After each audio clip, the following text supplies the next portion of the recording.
알파 오메가가 되시고 인간의 생사화복을 주관하시는 여호와 하나님 아버지, 모든 영광과 존귀와 찬양을 주님께 드립니다. 오늘 거룩한 성일 허락해 주시고 신령과 진정으로 예배하게 하시니 감사를 드립니다. 또한 지난 한 주간 세상에 살면서 알고 지은 죄 모르고 지은 죄 많이 있습니다. 우리의 모든 죄를 자백하오니 깨끗이 씻어주시고 정결케 하여 주시옵소서. 청운의 권속들 병마로 고생하는 환우들 많이 있습니다. 신이 찾아가 주셔서 예수의 피, 보혈의 피, 피 묻은 손으로 그 환부를 만져주시고 낫는 역사가 있게 하여 주시옵소서. 또한 아버지 하나님, 전국계 남녀 선교기관, 교육기관, 청년부서 있습니다. 이 기관을 강하게 하셔서 주어진 사명을 다하게 하시고 이 기관으로부터 활성화되어 청운교회가 2만 명대 교회로 성장시켜 주시옵소서. 또한 아버지 하나님, 지난주 아버지 8월 14, 15, 16 정교인 수련회도 주님의 은혜 가운데 잘 마쳤습니다. 아버지 하나님, 이런 수련회를 통하여 우리 청운교회가 더욱 성장하고 부흥하는 초석이 될 수 있도록 주님 도와주시옵소서. 또한 청운교회 교육관 건축에 있습니다.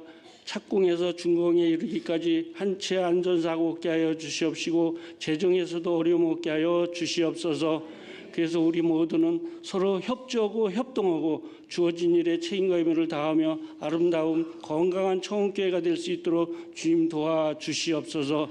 그래서 우리는 청운교회를 섬기면서 내 영혼이 잘된 같이 범사가 잘되고 강건하리라는 축복을 주시옵시고 하고자 하는 모든 일들이 주님의 축복을 받아 들어와도 나가도 복을 받게 해주시옵시고 머리가 될진정 꼬리가 되지 않게 하시고 늘 남을 도와주며 물건 영권 강권의 축복을 우리 모두에게 흡족히 부어 주시옵소서. 또한 나라와 민족을 위해 기도합니다. 정치적으로, 경제적으로, 사회적으로, 교육적으로, 문화적으로, 기독교적으로 세속화되어진 것 주님 함께해 주시고 긍휼을 베풀어 주시옵소서. 또한 아버지 하나님, 코로나로 인해 아직도 어두운 곳이 있습니다. 회복시켜 주시옵시고 이 나라를 이끌고 가는 위정자들에게 지혜의 권능을 베풀어 주시고 말씀으로 백성을 반절히 품고 민생을 두루두루 잘 챙기는 모든 위정자들 될 수 있도록 주님 도와주시옵소서. 또한 북미대와 남북대와 많은 실무진들이 기독교적으로 움직이고 있사오니 이 일이 잘 성사가 되어 복음으로 통일이 앞당겨지는 계기가 될 수 있도록 주님 도와주시옵소서. 이 시간 말씀을 전하실 우리 목사님 영육간에 강건함을 주시옵소서. 말씀을 전하실 때 그 말씀이 우리 마음밭에 옥토가 되게 하여 주시옵시고 마음속 깊은 속까지 말씀의 뿌리가 내리게 하여 주시옵소서.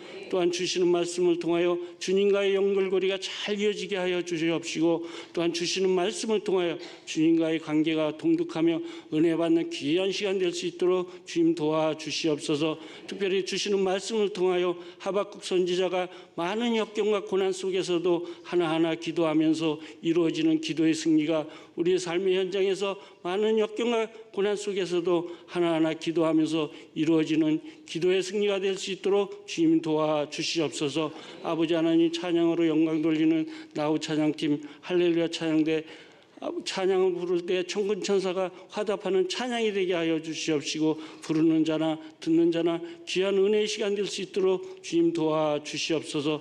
이 시간 아버지 하나님 예배를 위해 아버지 간구하지 못한 건 많이 있습니다. 하나님께서 다 채워주실 것을 믿사오며 이 모든 말씀을 예수 그리스도의 이름으로 기도하며 이제는 주님께서 가르쳐준 기도를 함께 드리오니 하늘에 계신 우리 아버지의 이름을 거룩하게 하시며 아버지의 나라가 오게 하시며 아버지의 뜻이 하늘에서 우리를 양식을 주시고 우리가 우리에게 잘못한 사람을 용서해 준 것 같이 우리 죄를 용서해 주시고 우리를 시험에 빠지지 않게 하시고 악에서 구하소서. 나라와 권능과 영광이 영원히 아버지의 것입니다. 아멘. 오늘 우리에게 주시는 하나님의 말씀 보도록 하겠습니다. 구약성경 출애굽기 20장 3절 한 절 말씀입니다.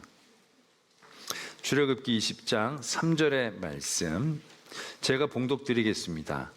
너는 나 외에는 다른 신들을 내게 두지 말라.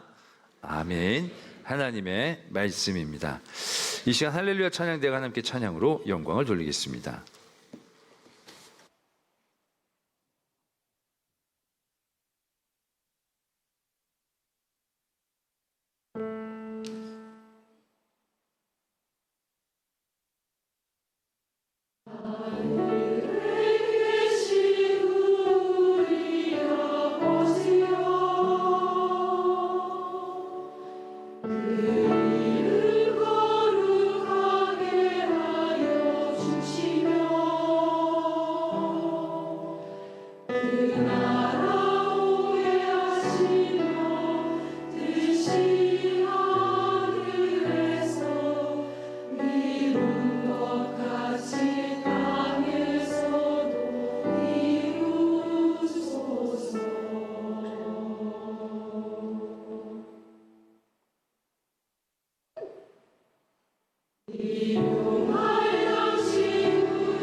아멘. 네, 귀한 찬양 감사를 드립니다. 말씀을 함께 기도드리겠습니다. 사랑의 하나님 아버지, 귀한 말씀 허락해 주신 감사합니다. 말씀을 통해 하나님의 마음, 우리를 향한 그 진심을 알아갈 수 있도록 우리를 붙잡아 주시옵소서. 이 시간 온전히 성령으로 우리 모두를 이끌어 주실 줄 믿사옵고 예수 그리스도의 이름으로 기도드립니다. 아멘. 지난 몇 주간 놀라운 은혜를 선물로 받은 우리들이 그러면 어떠한 삶을 살아야 하는가에 대한 말씀을 로마서의 말씀을 통하여 나누어 보았습니다. 그리고 또 찾아봤습니다. 이런 상황 가운데서 우리에게 무엇을 원하고 계시는가, 어떠한 삶을 원하고 계시는가, 또 다른 말씀이 없는가 찾아보다가 발견을 해냈습니다. 구약에서도 그와 같은 말씀을 우리에게 주셨음을 보게 됩니다. 그것이 우리가 일명 십계명이라고 얘기하는 그 말씀인 것입니다. 우리가 십계명이 그것과 무슨 관계가 있겠나 싶은 생각을 하지만 그 상황과 환경이 너무 비슷합니다. 우리가 이런 구원이란 놀라운 은혜를 받은 것은 우리의 우리의 의의가 하나도 없이 전적인 선물로 받은 것이다 라고 말씀을 드렸습니다. 이스라엘의 출애굽기, 그 출애굽한 사건도 똑같은 구조를 갖고 있었다는 것입니다. 이스라엘이 우리가 죄와 사망의 권세에 매여 있었던 것처럼 애굽의 권세와 박해 가운데 눌려 있었습니다. 그런 가운데 그들이 그 애굽에서 탈출해내기 위해서 뭘 한 게 있었습니까? 할 줄 아는 게 있었습니까? 아니요. 하나도 이스라엘이 한 건 없습니다. 어떤 의도, 공도, 준비도 이스라엘 민족이 일도 한 게 없습니다. 하나님께서 전적으로 계획하시고 약속하시고 이루신 겁니다. 하나님이 모세를 태어나게 하시고 어려운 과정 가운데에서도 자라게 하시고 또한 훈련받게 하시고 다시금 그 모세를 불러들여서 이스라엘 민족을 데리고 나가게 하는 모든 여정 가운데 이스라엘이 생각하고 계획한 거 아무것도 없다는 얘기죠. 또 결정적으로 애굽이 그들을 내어놓을 수밖에 없었던 그 10가지 재앙을 보면 더 분명해지지 않습니까? 그 10가지 재앙으로 애굽이 큰 타격을 입게 되죠. 근데 그 10가지 재앙 중에 이스라엘 민족들이 거둔 게 있습니까? 하나도 거둔 게 없어요. 거둘 수도 없죠.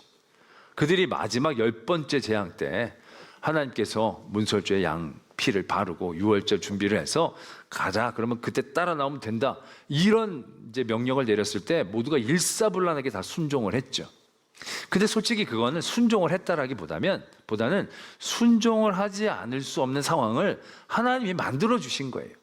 그들이 하나님을 경외한 게 아니고 경외하지 않으면 안 될 일들이 연속해서 있었다는 거예요. 모세를 순종하지 않을 수 없는 그런 상황을 하나님이 만들어 주신 거죠. 왜? 재앙의 첫 번째부터 9번째까지 얼마나 선택적이고 특별하게 이루어졌습니까? 이스라엘 민족이 있는 땅에는 그 재앙이 미치지 않았어요. 딱 선택적으로 그들만 보호해 주셨고 애굽 사람들만 하나님께서 계속 치신 거예요. 그런 과정 가운데 안 믿는 게 더 힘든 거고 순종 안 하는 게 더 힘든 일이지, 솔직히 그들에게는 그냥 거저였다는 거예요. 거저였다는 거. 그들이 애굽으로 탈출해 나오고 나서도 애굽 군대가 추격을 해왔죠. 근데 그 애굽 군대를 무찔렀습니다. 그 애굽 군대를 무찌를 때 이스라엘 민족이 칼 한 번 휘둘렀습니까? 뭐 하나 휘둘른 거 없어요. 그들은 불평, 원망, 모세가 지팡이 든 거 외에는 그들이 한 게 없어요. 근데 하나에서부터 100까지 전적인 하나님의 개입과 역사와 도우심으로 그들이 그 강한 애굽에서 벗어날 수 있었다라는 사실이죠. 출애굽기의 그 사건의 상황은 은혜예요. 그들에겐 선물이다라는 겁니다. 우리가 이러한 믿음이라는 은혜, 구원이라는 놀라운 선물을 받은 것과 마찬가지의 구조를 갖고 있었던 그러한 사건이었다는 얘기죠. 그리고 나서 그들이 광야에 나와서 3개월을 있다가 신의 광야에서 머물 때 하나님께서 그들에게 십계명을 주신 거예요. 우리는 그 일명 십계명이라고 부르는 그 말씀을 율법의 시작이라고 얘기하죠. 그래서 율법은 지켜야 구원을 받고 법을 지켜야 의로운 것이고 법을 지켜야 벌을 받지 않은 어떤 조건처럼 우리가 인식하게 되어집니다. 그러다 보니까 십계명도 어떤 그런 조건과 법처럼 우리가 강하게 다가오게 되는데, 아까도 말씀을 드렸지만 로마서의 말씀을 드릴 때도 우리에게 선을 행하라, 사랑해라, 서로 베풀어라, 이런 얘기를 주시는 게 조건으로 우리에게 주시는 그런 말씀이었냐라는 얘기죠. 아니었다는 거예요. 이미 우리는 한량없는 은혜를 받은 거예요. 은혜를 받은 상태에서 뭐 더 은혜를 받기 위한 조건이 우리에게 필요한 게 아니라는 거예요. 이미 구원의 길은 우리에게 열렸는데 이걸 지키면 구원을 받고 안 지키면 멸망의 길로 가는 그런 조건의 얘기가 아니었다는 얘기죠. 그때 로마서의 말씀을 드리면서 제가 자주 드린 말씀이 뭡니까? 이건 구원을 지키는 어떤 조건이 아니라 구원을 온전히 누릴 수 있는 매뉴얼도 같은 말씀이라고, 그 은혜를 은혜되게 누릴 수 있는 방법을 가르쳐 주시는 그런 말씀이라고 제가 매번 말씀을 드렸습니다. 십계명이 이스라엘 민족에게 선포되었던 그 시점도 똑같은 상황인 거예요. 그들에겐 지금 말할 수 없는 은혜가 이미 임한 거예요. 그들에게는 또 다른 구원을 받기 위한 가나안 땅에 들어가기 위한 조건으로 십계명이 제시되면서 이거 지키지 않으면 안 돼, 이런 상황 가운데서 주시는 말씀이 아니라는 얘기예요. 놀라운 은혜를 받은 그들이 그 은혜를 제대로 누릴 수 있는 그 길을, 방법을 하나님께서 말씀해 주셔야 되는 그 타이밍에 우리가 말하는 일명 십계명이 선포되고 있다라는 얘기죠. 출애굽기 19장 5절 6절의 말씀에 보면요, 이제 하나님께서 이스라엘 민족에게 십계명을 주시기 직전에 모세를 통해 이스라엘 민족에게 이렇게 말하라고 당부를 하세요. 어떤 말씀을 하시느냐 하면, 세계가 다 내게 속하였나니 너희가 내 말을 잘 듣고 내 언약을 지키면 너희는 모든 민족 중에서 내 소유가 되겠고 너희가 내게 대하여 제사장 나라가 되며 거룩한 백성이 되리라. 너는 이 말을 이스라엘 자손에게 전할지니라 라고 말씀이 적혀 있습니다. 십계명을 주시는 의미가 분명하게 여기 표현되고 있는 거예요. 우리가 눈여겨보아야 할 것이, 우리는 어떤 신명기나 이런 말씀에 보면 너희가 순종하면 복을 받고 불순종하면 벌을 받고, 이러한 구도에서 우리가 뭔가 순종하고 지키는 게 조건처럼 많이 생각하게 되어지는데, 오늘 하나님께서 모세를 통해 이스라엘 민족에게 말씀하실 때 조건을 거시지 않았다는 사실에 주목해야 되는 거예요. 오늘 보면 너희들이 잘 지키면 너희들은 제사장 나라가 되고 거룩한 백성이 될 것이다, 딱 여기까지만 얘기하세요. 안 지키면 너희들 버릴 거야, 안 지키면 다시 애굽으로 보낼 거야, 안 지키면 가나안 땅에 못 들어가, 이런 조건을 여기에 거시지 않았다는 얘기예요. 무엇을 의미하는 것입니까? 하나님께서 그들에게 주신 은혜가 그들에게도 온전하게 실현될 수 있는 그 방법을 얘기해 주신 거예요. 이제 그들을 애굽에서 건져내셔 주셨지만 그것이 하나님이 주신 은혜가 다가 아니고, 거기에서 그들이 더 그 은혜를 온전히 누려서 제사장 나라가 되고 거룩한 민족이 되어지는 그 길과 방법에 대하여 하나님께서 말씀해 주고 싶어 하신다는 얘기죠. 그리고 출애굽기 20장에 십계명의 말씀, 우리가 계명이라고 얘기한 거지 십계명이라고 말씀 적고 있지 않아요. 그런 10가지 하나님의 말씀이 우리에게 선포되어지는 것을 보게 됩니다. 그 첫 번째, 너는 나 외에 다른 신들을 내게 두지 말라. 강력하죠. 벌써 느낌이 절대 안 돼. 다른 사람은 절대 안 돼. 다른 신 절대 안 돼. 내 안에 너와 나 사이에 어떤 것도 끼면 안 돼. 아주 강력한 어떤 배타성을 느끼게 할 만한 첫 번째 계명입니다. 우리는 이 계명을 받아들이면서 그렇게 생각을 하죠. 주신 은혜가 많으니까 하나님이 이 정도 우리에게 요구하실 법하다. 어떻게 보면 우리에게 베푸신 은혜에 대하여 청구서처럼 날라오는 계명이다. 우리가 은혜 받았으니까 다른 사람 바라보면 안 되지, 다른 신 믿으면 안 되지. 이건 어떻게 보면 인지상정이지. 그래서 우리는 이 말씀을 이해할 때 우상 숭배하면 안 돼, 다른 거 사랑하면 안 돼, 우리가 온전히 하나님만 사랑하려고 그렇게 애를 써야 돼 라고 생각하면서 우상 숭배를 경계하는 계명처럼 우리는 이 말씀을 먼저 듣게 됩니다. 근데 솔직히 이 첫 번째 계명은요, 우상 숭배에 대한 강조점이 있는 게 아니에요. 두 번째 계명이 우상 숭배에 대한 강조점이 있는 거고, 첫 번째 계명은요, 우상이고 뭐고 이런 게 중요한 게 아니에요. 우상이란 얘기 별로 중요하지 않아요. 여기서 중요한 건 너와 나라는 관계에 집중해야 한다라는 거예요. 오늘 이스라엘 민족이 출애굽을 한 상태에서 그들이 누리게 되어지는 가장 큰 복이 무엇일까요? 그들이 출애굽할 때 그들이 얻게 되어지는 가장 큰 복이 어떠한 복이겠습니까? 그들이 430년 동안 종살이를 하면서 얼마나 많은 박해, 자유를 잃고 핍박을 받고 그러고 살았습니까? 근데 그들이 그 애굽의 손에서 벗어난 거예요. 그러니까 그들이 누린 가장 큰 출애굽의 복은 해방이에요. 자유예요. 그러한 그들의 누림이 가장 큰 복이라고 생각할 수 있어요. 근데 정말로 출애굽에서 그들이 얻은 가장 큰 복이 자유이고 해방일까라는 것입니다. 굉장한 복이겠죠. 근데 이게 복이요, 별로 능력이 없어요. 이 복이 그렇게 효력이 없어요. 왜요? 그들이 나중에 물이 없게 되니까, 그들이 음식이 없게 되니까, 고기를 먹지 못하게 되니까 그들이 뭐라고 얘기했는지 한번 떠올릴 수 있지 않습니까? 그들이 이렇게 얘기합니다. 애굽에 있었을 때가 더 좋았다. 이게 말이에요, 방구예요? 그들이 그 억압 가운데, 핍박 가운데 정말 괴로워하면서 여기서 벗어나게 해달라고 아우성쳐서 벗어났으면 그 자유와 해방은 그들에게 놀라운 가장 큰 복이 되어져야 하잖아요. 근데 그들이 배고픔 앞에서도요, 그 복은 능력을 발휘하지 못해요. 목마름에서도 그 복은 그들에게 만족을 주지 못해요. 내가 배가 고프지만 배고픈 자유인이 낫지, 배부른 종이 낫겠냐 라고 얘기하지 못하는 거예요. 사람들은 자기 어려움 가운데서 애굽의 부뚜막에 옆에 있었을 때가 훨씬 좋았다라고 말도 안 되는 얘기를 하게 되어지는 것을 떠올리게 됩니다. 그들은 자유와 해방이 출애굽의 가장 큰 복인 줄로 생각했지만 그 복은 생각보다 그렇게 영향력이, 그렇게 능력이, 그렇게 깊이가 깊은 복이 아니었다는 사실이죠. 그렇다면 그들이 출애굽을 통해서 얻게 되는 가장 큰 복이 뭡니까?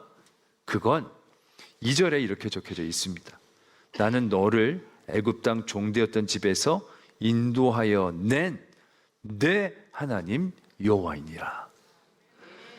그 전까지 그들에게 하나님은 그 하나님, 그냥 저 멀리 계신 신과도 같은 존재였을 것입니다. 그들은 하나님 앞에 자신을 생각하기에는 이시나 댐이었을 거예요. 그들 뭔가 존재는 하지만 관계를 깊이 깨달을 수 없는 그런 시간들이었다는 얘기죠. 근데 출애굽을 통해서 완전히 바뀌는 거예요. 출애굽을 통해서 하나님이 얘기해 주시는 거예요. 이시나 댐이 아니라 유라고 우리를 얘기하는 거예요. 너라고 얘기하는 거예요. 그때부터 비로소 우리와 하나님과의 관계가 생기기 시작했다는 거죠. 친밀함이 그곳에서부터 되어지기 시작했다는 거예요. 이스라엘이 출애굽에서 얻은 가장 큰 복은 그런 하나님의 관계를 얻은 거예요. 하나님이 나의 하나님이 되어지신 거고, 우리가 하나님의 백성이 되어진 게 출애굽을 통하여 그들이 누리게 된 가장 큰 복이에요. 왜? 이 복이 그들이 배고플 때에도 나의 하나님 되신 하나님이 먹을 것을 주셨고, 그들이 잘못했을 때에도 하나님, 나의 하나님이 그들을 쳐 훈련하시고 성숙하게 해주시고, 그 나의 하나님은 어떤 상황과 환경 가운데에서도 나를 떠나지 않고 그 관계가 나를 지키고 깨트리고 세우고 이끌고 가는 가장 강력한 복이었다는 사실이다라는 얘기죠. 그 강력한 출애굽에서의 그들이 누린 가장 큰 복, 그 복을 지키는 첫 번째가 바로 뭐냐? 바로 1번이라는 거예요. 너희 앞에 나 외에 다른 신을 두지 말라. 너와 나의 관계에 더욱더 집중하자는 거예요. 다른 복 그런 거 챙기면 너희들 오히려 손해인 거예요. 우리가 가장 먼저 집중해야 될 것은 너와 나 사이에 그 어떤 것도 끼게 해서는 안 되는 거야. 그래야 우리 관계가 유지되어지는 것이야 라고 말씀하고 싶어 하신다라는 얘기죠. 우리가 십계명의 말씀이 적혀있는 또 다른 말씀을 찾게 됩니다. 그게 신명기 5장이에요. 신명기 5장에는 이제 모세가 이스라엘 민족이, 이건 이제 석 달 만에 받은 말씀이고, 이제 40년 뒤에 이스라엘 민족이 가나안 땅으로 들어가기 직전에 다시 한번 하나님의 말씀을 그들에게 선포하는 그 말씀이 신명기예요. 그래서 신명기 5장에 십계명을 다시 언급합니다. 그리고 나서 그 십계명이 끝난 다음에 6장으로 넘어가면서 6장에서부터 첫 시작이 어떻게 되어지느냐면, 어떻게 보면 십계명에 대한 어떤 해설과 풀이처럼 우리에게 말씀이 주어집니다. 그때 첫 번째로 우리에게 주어진 말씀이 뭐냐? 우리가 너무 잘 아는 말씀, 쉐마라고 일컫는 말씀이 선포되기 시작합니다. 4절부터 이렇게 되어집니다. 이스라엘아 들으라. 우리 하나님 여호와는 오직 유일한 여호와이시니 너는 마음을 다하고 뜻을 다하고 힘을 다하여 내 하나님 여호와를 사랑하라. 하나님은 유일한 하나님이십니다. 그 하나님과 우리의 관계가 유지되려면 어떻게 해야 하는가? 말씀은 이렇게 가르치고 계시죠. 마음을 다하고 뜻을 다하고 힘을 다하라 라는 겁니다. 그 어떤 것도 나누어져서는 안 된다는 거예요. 그 하나님과 내가 그 만든 이 친밀함과 관계가 유지되려면요, 우리의 전부를 사용하여 그 하나님 앞에 집중을 해야 그 관계가 유지되어질 수 있다는 것을 다시 한번 강조하고 계신다는 거죠.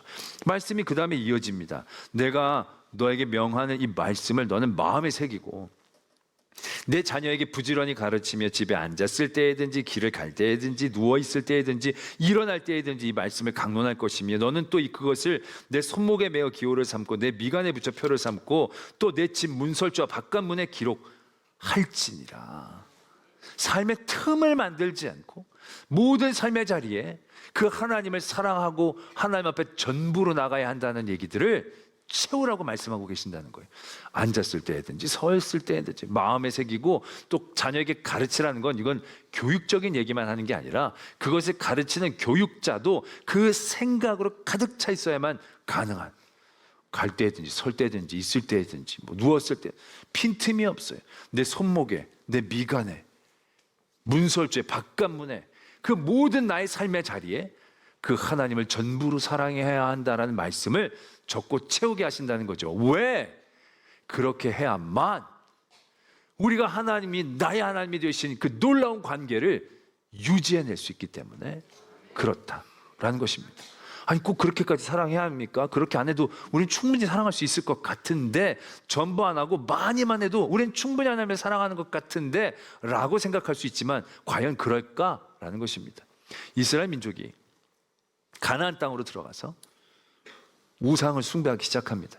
우리는 그때 이스라엘 민족이 다 버리고 우상만 숭배한 것처럼 생각하죠.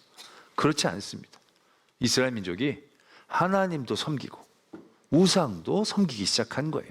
우상은 섬겼다라기보다는 우상을 배웠다라고 얘기하는 게 맞겠죠.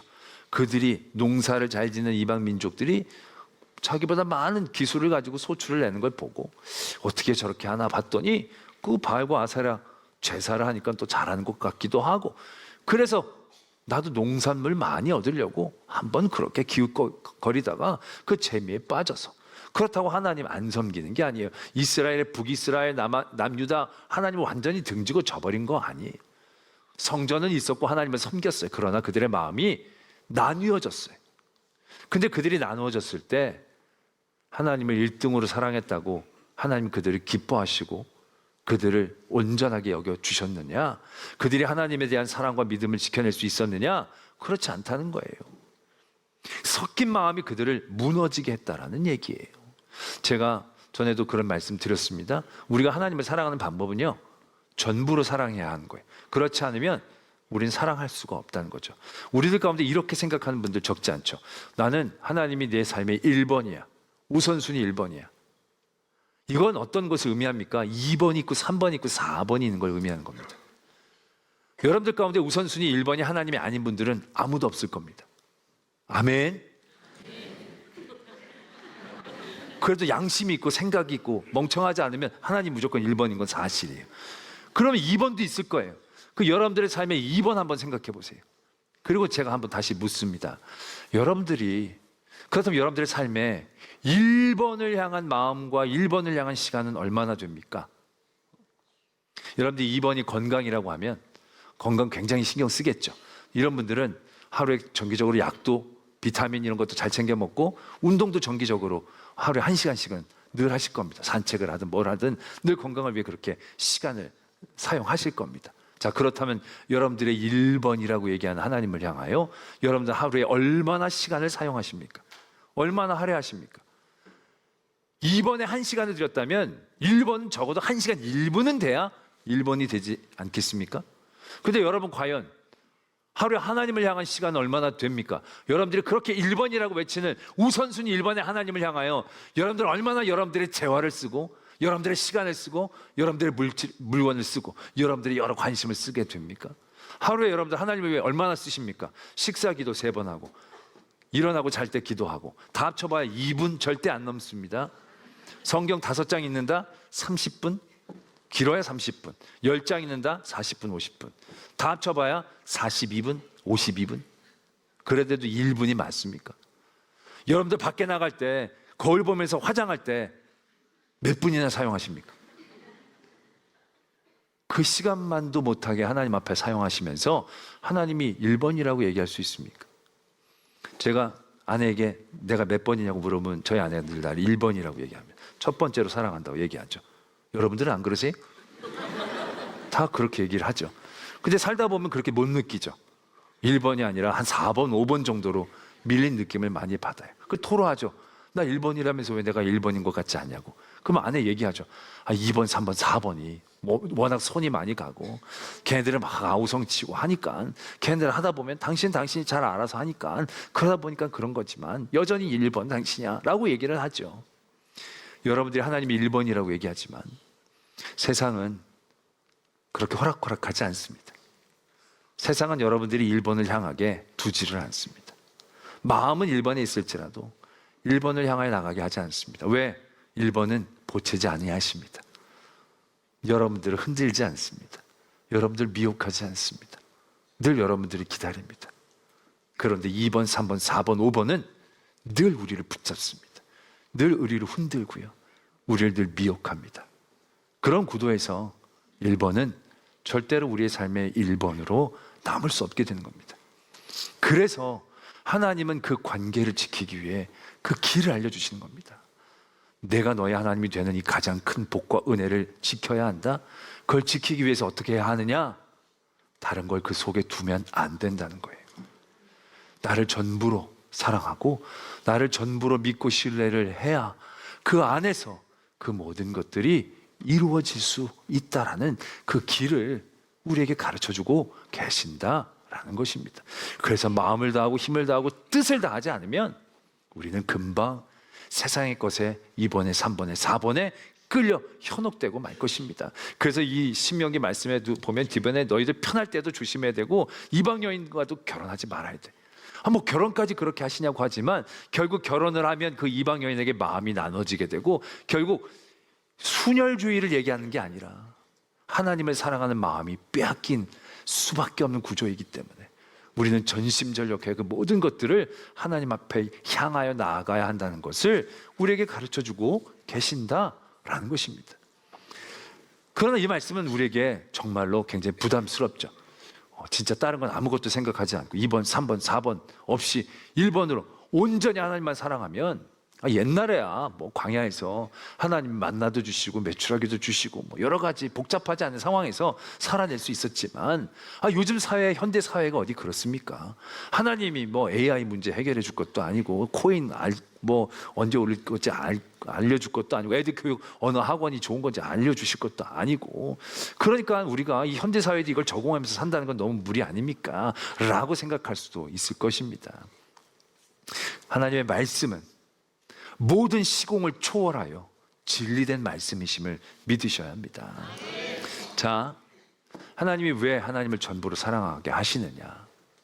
하나님은 우리에게 주신 은혜를 누리기를 원하시는 하나님이시다라는 얘기죠. 우리가 하나님을 전부로 사랑해야 된다는 건 다 버리고 아무것도 안 하고 산속에 그 수도사처럼 있어야 된다는 걸 의미하는 게 아니에요. 다 해요. 먹을 거 먹고 할 거 하고 공부할 거 공부하고 돈 벌 거 돈 벌면서 열심히 해요. 그런데 중요한 건 그 모든 것들을 하나님의 테두리 안에서 행해야 한다는 거예요. 나누어서 2번, 3번, 4번으로 만들지 말고 하나님의 이름 안에서 해야 한다라는 얘기예요. 근데 이게 그럼 무슨 얘기냐? 이것과 이것의 차이가 뭐냐? 완전한 차이를 나눠요. 2번, 3번, 4번이 되면 어떤 현상이 일어나느냐 하면 사울 왕이 하나님의 은혜로 왕이 됐어요. 왕이 되고 난 다음에 사울 왕에게 2번이 생겼어요. 2번이 뭐냐? 왕위를 지켜야겠다는, 왕이라는 자리가 그에게 2번이 된 거예요. 하나님과 별개로 나눠지기 시작한 거죠. 중요하겠죠. 근데 여러분, 사울이 왕을 2번으로 생각할 그 순간부터 사울의 삶이 어떻게 되어 버렸습니까? 그가 왕이 가장 큰 복이고 가장 큰 즐거움이고 왕권을 지키는 게 가장 큰 힘이라고 생각했지만, 그래서 그것 때문에 더욱더 그가 매진했지만 결국 그것이 하나님을 떠나서 2번이 되어주신 순간부터 그는 왕에 앉았지만 왕이 아니었어요. 가장 많은 사람들 꼭대기에 섰지만 그는 가장 눌렸어요. 가장 두려워하고 가장 고통스러워하고 가장 비참하게 왕의 자리에서 그냥 하루하루 숨만 쉬고 있었다라는 얘기죠. 여러분들이 2번, 3번, 4번 있어요. 2번, 3번, 4번이 여러분들에게 기쁨과 즐거움을 주는 이유가 될 거예요. 건강이 됐건 자녀가 됐든 돈이 됐든 취미가 됐건 간에. 근데 여러분들이 하나님 말고 2번, 3번, 4번, 5번에서 큰 기쁨과 만족을 누릴 거라고 생각하지만 그것이 2번, 3번, 4번, 5번이 되는 순간, 그건 어느 순간인가 여러분들에게 칼을 들이대는 강도로 바뀔 수 있다는 거예요. 여러분들이 가장 즐거워하는 그것에서 가장 큰 슬픔을 느끼게 되는 거예요. 가장 큰 만족감을 누리는 그곳에서 여러분들 가장 큰 결핍을 느끼게 될 거예요. 그렇지 않습니까? 여러분들이 가정을 2번으로 생각해요. 그런 분들이 가정 때문에 얼마나 웁니까? 얼마나 괴롭습니까? 얼마나 아픕니까? 하나님이 울라고 괴로우라고 가정을 주신 게 아닌데 늘 그것 때문에 두려운 거예요. 그것 때문에 늘 전전긍긍하는 거예요. 하나님이 돈을 주셨어요. 돈을 주셔서 돈으로 우리가 행복하게 살고 누리기를 원하신 거예요. 그래서 그 돈을 우리가 벌려고 애를 썼는데 돈이 2번이 되는 순간부터 어떻게 됩니까? 돈이 많아도 걱정이 돼요. 많아도 불안해요. 많아도 늘 부족하다 여겨지게 되어져요. 여러분들의 취미, 여러분들의 속도들, 사람들 앞에 빨리 달리는 것이 굉장히 기쁨이고 즐거움이었지만 어느 순간인가 내가 뒤처지면 어떡하나? 그것이 인생에서 가장 큰 고통이 되어지는 것이에요. 하나님이 은혜로 주신 것이 내겐 칼이 되어지는 것이다 라는 얘기죠. 이게 2번, 3번, 4번, 5번이 되어지면 그런 현상이 일어나는 거예요. 근데 그걸 하나님 앞에서 한다, 무엇을 의미하느냐? 그 모든 일들을 자유한다라는 것으로 느껴지는 거예요. 다윗이 비교가 되잖아요. 다윗이 왕위를 빼앗길 뻔했어요. 아들에게 배신을 당해서 쫓겨갔어요. 근데 그 다윗이 그 삶의 자리에서 모든 걸 하나님 안에서 이해하려고 했어요. 그럴 때 어떻게 됐느냐? 왕위에 올리신 것도 하나님. 하나님이 가져가시면 드리고 다시 돌려주시면 받아야지. 그래서 거기에 매이질 않아요. 왕위를 어떻게 되찾아야 될지, 저것들을 어떻게 몰아내야 될지 거기에 집착하지 않아요. 다윗은 하나님의 뜻이 무엇인지에 대해 집중해요. 이 일들을 통하여 하나님의 뜻이 무엇인지 알기를 더 원해요. 하나님의 계획대로 이 길을 이루어지기를 바라요. 그때 다윗이 누리는 건 자유함이에요. 자기를 배신한 그 아들 압살롬에게 대한 자유함, 자기를 욕하는 사람들에게 대한 자유함, 왕위에 대하여 밀려난 것에 대한 분노가 아니라 거기서 또 다른 하나님의 뜻을 바라볼 수 있는 자유함. 진리가 너희를 자유케 하리라. 그것이 바로 하나님이 우리에게 주신 모든 것들을 온전히 누릴 수 있는 길이다라는 얘기예요. 우리가 세상의 것을 구하고 세상의 것을 얻기 위해 애쓸 때 그것을 통하여 기쁨과 만족이 오는과 동시에 결국 그곳에서 두려움과 고통과 걱정과 근심이 생기는 거예요. 하나님은 우리에게 주신 은혜를 누리기를 원하시기 때문에 그 모든 것을 하나님 앞에서, 안에서 이루기를 원하시는 거예요. 내 가정도, 내 물질도, 내 건강도. 그래서 주실 때는 감사함으로, 이럴 땐 두려움이 아니라 또 다른 하나님의 계획과 섭리를 바람으로 그 자리에 서기를 원하신다는 거죠. 광야에 나온 이스라엘 민족들, 그들에게 또 어떤 문제와 고난이 있을지 알 수 없지만 그들에게 하나님이 계시고 하나님이 이곳까지 인도해 주셨기에 앞으로도 인도해 주실 것이라는 믿음이 있다면 그곳에서의 여러 가지 더위도 추위도 배고픔도 목마름도 또 다른 기대와 하나님을 향한 걸음으로 바꿔낼 수 있는 그런 은혜의 사람으로 살아낼 수 있기에 하나님 오늘 이 첫 계명을 우리에게 주셨다라는 것입니다. 그래서 우리의 삶에 하나님 외에 다른 것을 두지 마십시오. 그건 어리석은 일입니다. 그것은 답답한 일입니다. 먼저 그의 나라와 그의 의를 구하십시오. 그것을 온전히 구할 때 그 모든 것을 더하여 주시는 하나님의 더 큰 은혜 자리에 나가는 저와 여러분들이 되어질 줄로 믿습니다. 기도하겠습니다. 오늘 말씀을 생각하시면서 여러분들 지금 걱정하고 근심하는 모든 것들이 하나님 대신 내 삶에 잡혀져 있는 2번, 3번, 4번은 아닌지 다시 한번 깨닫기를 원합니다. 그리고 온전히 나와 하나님 사이에 그 어떤 것도 두지 않는 그러한 복된 자리, 지혜의 자리, 은혜의 자리 우리가 서게 하여 주시옵소서. 이러한 기도의 제목으로 하나님 앞에 나가겠습니다. 아버지 하나님, 우리의 연약함과 허락함을 하십니다. 온전히 하나님만을 붙잡습니다. 하나님만을 소망합니다. 사랑과 은혜 하나님 아버지, 오늘도 이 귀한 예배의 자리에 저희를 불러주시면 감사합니다. 늘 이 예배의 자리를 사모하며 기뻐하며 감사할 수 있는 예배자 되게 하여 주시옵소서. 예물을 드립니다. 하나님의 것임을 고백합니다. 하나님 그들의 중심을 기뻐하시며 더 풍성함으로 채워주시되 하나님의 사랑에 손길 될 수 있는 모든 헌신자들 되게 하여 주시옵소서. 하나님 우리 성도들의 가정을 늘 붙잡아 주시옵소서. 세상의 여러 유혹으로부터 지켜주시고 특별히 믿음의 대가 잘 이어갈 수 있는 그러한 가정 삼아 주시옵소서. 하나님 우리 교회 주신 은혜 감사합니다. 지난 여름 너무 큰 은혜를 주셨습니다. 그 은혜 붙잡고 또 다른 은혜를 향하여 나아갑니다. 시작하는 여러 프로그램 위에도 하나님께서 늘 동행하셔서 더욱더 귀한 영적인 성숙과 하나님과의 친밀함을 누리는 저희들 되게 하여 주시옵소서. 교육관 건축 중에 있습니다. 하나님 그 모든 과정들 가운데 일 간섭하셔서 아무 사고 없이 은혜 가운데 잘 진행되게 하여 주시옵소서. 아버지 하나님 이 나라를 불쌍히 여겨주시고 하나님 믿음의 사람들 곳곳에 세워주셨사오니 그들을 통하여 하나님을 경외하는 지혜 주시고 하나님의 긍휼을 얻는 이 나라 되게 하여 주시옵소서.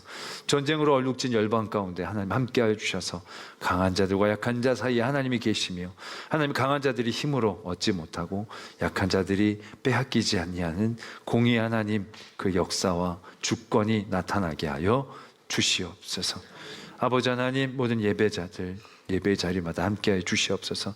특별히 연약한 가운데에 또 우리 영상으로 방송으로 예배를 드리는 이들도 있습니다. 하나님 그들의 연약함 만져주시고 또 치유하여 주시고 하나님과 더 큰 영적인 깊은 교제의 시간 누리게 해 주시옵소서. 섬기는 모든 이들 힘들고 어렵고 눈물 나고 땀 흘리지만 그 모든 땀과 눈물의 자리에서 더 큰 하나님과의 기쁨의 만남들 얻게 하여 주시옵소서. 우리 선교사님들 또 우리 로뎀의 교우들 그 사역과 믿음 위에 동행하여 주시옵소서. 믿사오며 예수 그리스도의 이름으로 기도드립니다. 아멘. 다 자리에서 일어나시겠습니다. 오늘 귀한 찬양해 주신 우리 할렐루야 찬양대 나우 찬양팀 감사하고요. 또 우리 서현실 집사님, 또 우리 신민 집사님, 또 아름다운 중창 감사합니다. 또 예배를 위해 수고해 주신 여러 우리 성도님들, 또 교회 학교 곳곳에서 7층부터 지하까지 모두 섬겨주신 분들에게 감사를 드립니다. 우리 주위에 있는 성도들과 함께 인사 나누도록 하겠습니다. 한 주간도 승리하십시오. 승리하십시오.